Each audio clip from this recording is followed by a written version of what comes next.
હક્કી આવાજ ન્યૂઝ ચેનલમાં આપનું સ્વાગત છે। ડભોઈ નગરપાલિકા અને ડભોઈ પોલીસ દ્વારા દર્ભાવતી સ્પોર્ટ્સ સંકુલ ખાતે યોગ દિવસની ઉજવણી કરવામાં આવી હતી। 21 જૂન આંતરરાષ્ટ્રીય યોગ દિવસ નિમિત્તે ડભોઈ નગરપાલિકા અને ડભોઈ પોલીસ સ્ટેશન દ્વારા દર્ભાવતી સ્પોર્ટ્સ સંકુલમાં બોક્સ ક્રિકેટ ગ્રાઉન્ડમાં યોગ દિવસની ઉજવણી કરવામાં આવી હતી।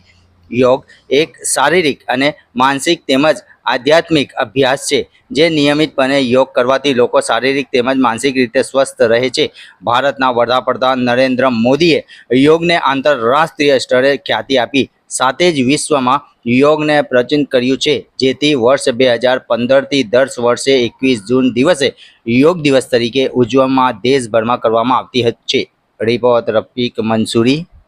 विश्व योग दिवस की उजवणी आज डभोई नगरपालिका द्वारा अने पुलिस स्टेशन डभोई द्वारा स्पोर्ट्स कॉम्प्लेक्स दर्भावती स्पोर्ट्स संकुल खाते करवामां आवी हती, जेमां खूब मोटी मात्रा में पुलिस कर्मचारीगण, माननीय पीआई साहेब श्री तथा डभोई नगरपालिकाना कर्मचारी मित्रों उपस्थित रही अने योग करेल छे। अने आ योग लोको पोताना जीवन में उतारे अने योग रोज करे ते मुजबनो संदेशो आज योग करीने पाठवेल छे।